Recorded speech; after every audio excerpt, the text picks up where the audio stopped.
My name is Sarah Chin, and for 2 years I've been the executive secretary at Thomson Global Investments.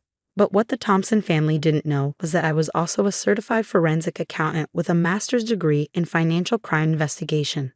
Sometimes the best way to uncover fraud is from behind a desk that everyone walks past without a second glance. I still can't believe Michael chose her, Eleanor Stage whispered to her friend Victoria, loud enough for me to hear. A secretary. And you know these Asian girls, always looking for a wealthy husband. I kept my face neutral as I refreshed their champagne glasses. 2 years of documentation, of carefully noting every suspicious transaction and irregular payment were safely stored in an encrypted drive. Tonight wasn't the time. Not yet.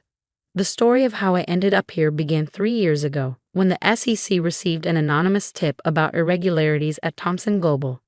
They couldn't prove anything. The Thompsons were too careful, too well connected. So they sent me in, under deep cover, to do what armies of auditors couldn't: observe from the inside. Meeting Michael hadn't been part of the plan. He was different from his family, kind, genuine, with a moral compass that made him increasingly uncomfortable with his family's business practices. Our love was real, even if my initial presence at the company wasn't. At least get her to sign a prenup, Eleanor, Victoria said, sipping her champagne. Can't have the help running off with half the family fortune.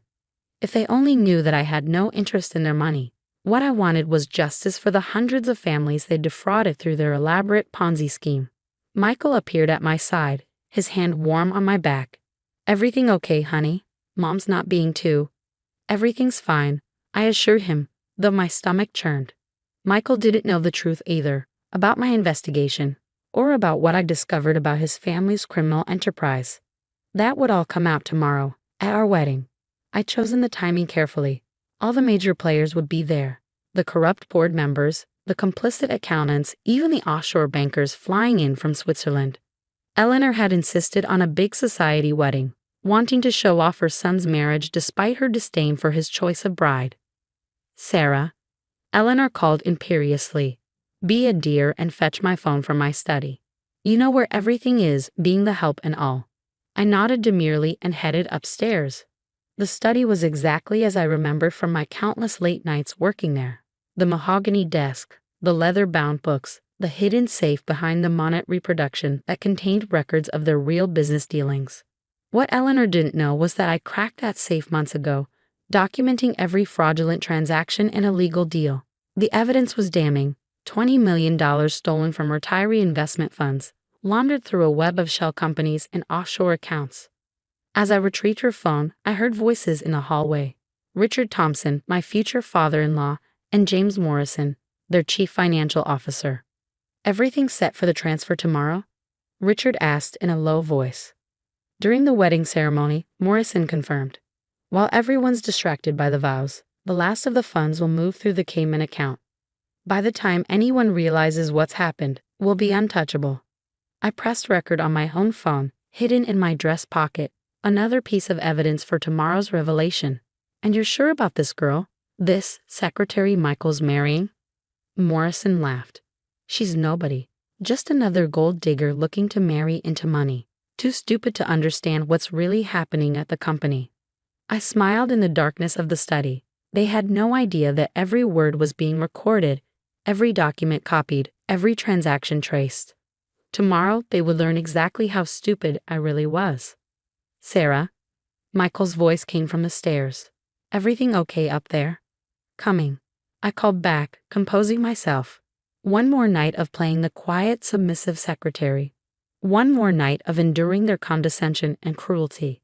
Tomorrow, at exactly 2:15 p.m., when they thought they were executing their final fraudulent transfer, the FBI would instead be executing search warrants.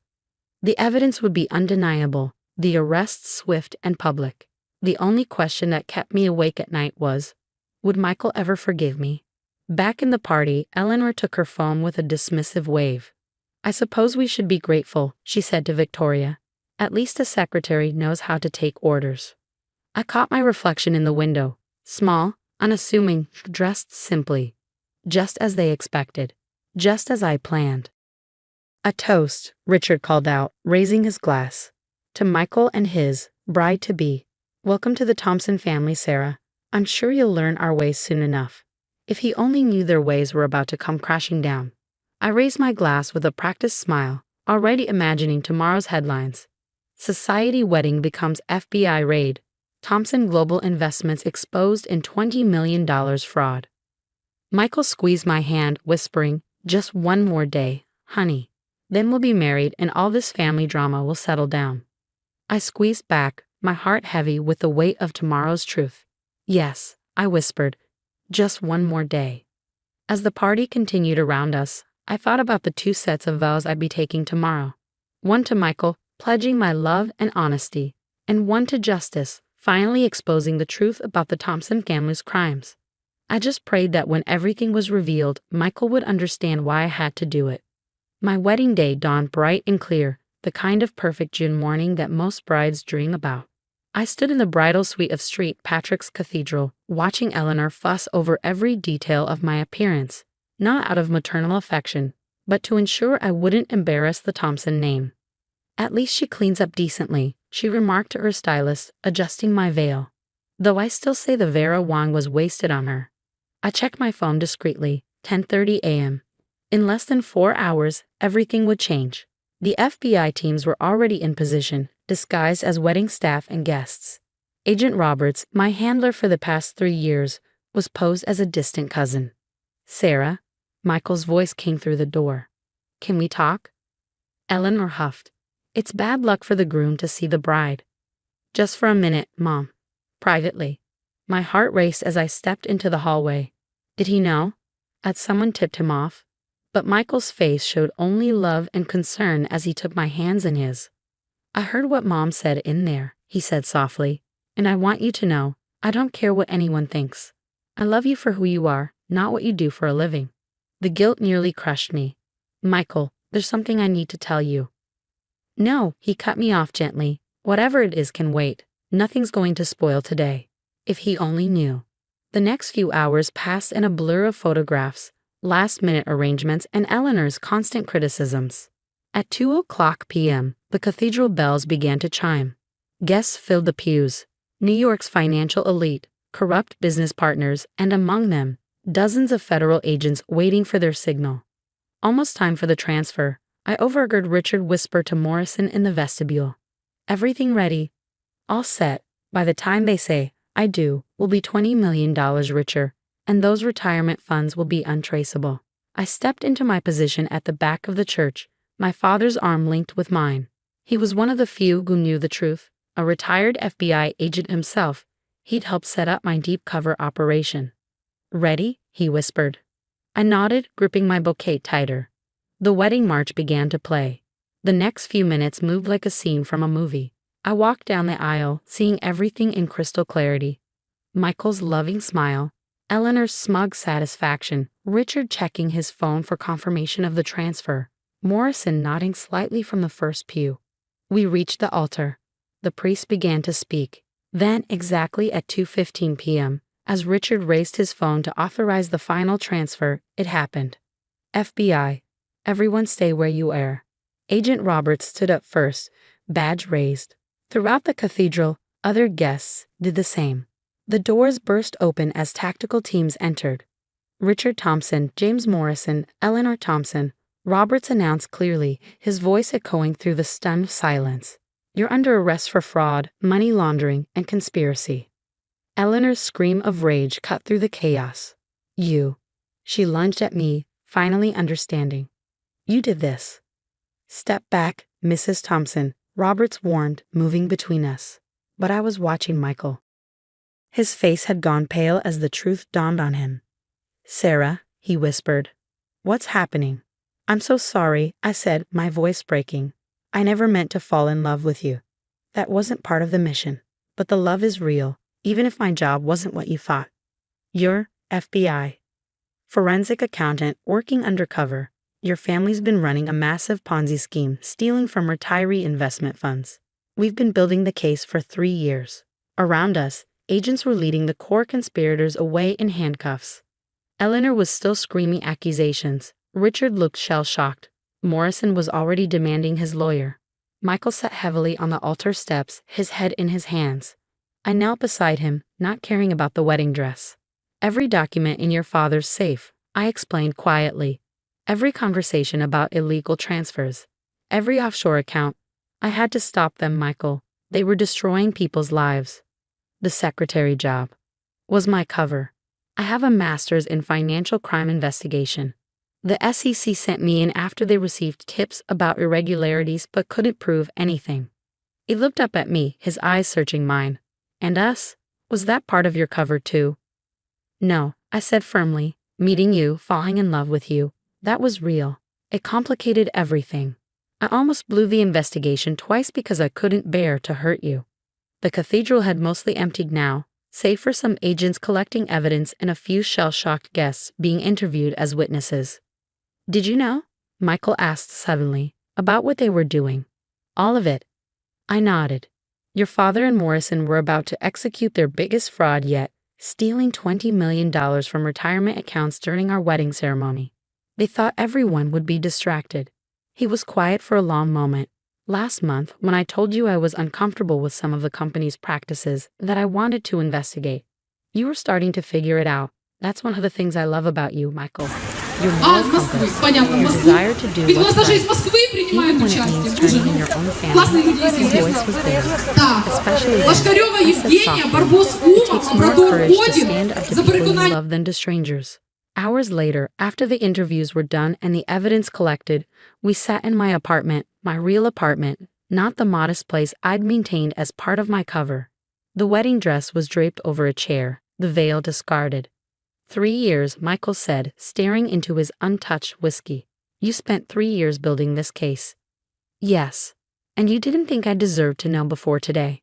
Before I watched my entire family get arrested at what was supposed to be our wedding. I couldn't, I explained. Any tip-off could have warned them.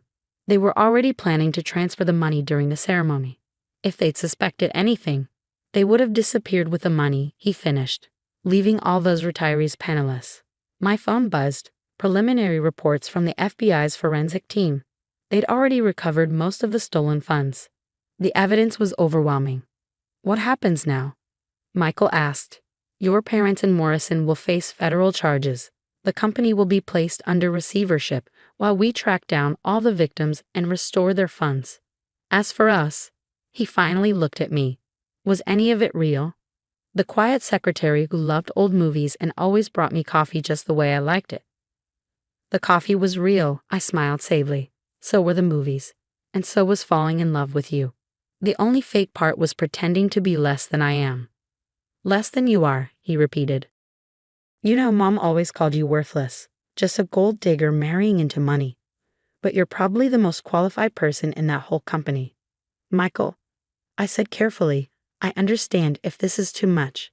If he can't forgive the deception, he cut me off by reaching for my hand. You know what I kept thinking, watching them arrest my parents? That everything finally made sense. All those questionable transactions I'd noticed, the meetings I wasn't allowed to attend, the way they treated their employees, treated you. You didn't just expose their crimes. You gave me the truth I needed to see. So where does that leave us?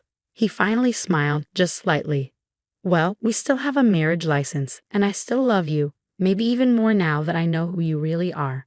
But maybe we skip the big society wedding next time. Next time? I'm thinking something smaller. Just us, your real family, maybe a few actual FBI agents instead of undercover ones. Despite everything, I laughed. You still want to marry me, even after I turned your world upside down. You turned it right side up, he corrected. And yes, I want to marry you, the real you, not the cover story.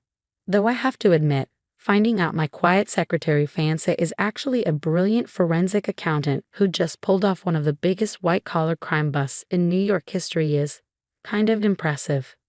6 months later, we did get married. A small ceremony on the beach at sunset. Michael had started a new investment firm, one built on ethical principles and transparent practices. I'd accepted a position leading the FBI's new corporate fraud task force. Eleanor and Richard Thompson were convicted on multiple federal charges. Morrison turned state's evidence and received a lighter sentence. The company's legitimate assets were sold, with proceeds going to repay the victims of their scheme. Sometimes I still think about that first failed wedding. About Eleanor's sneer when she called me a worthless gold digger. The irony isn't lost on me.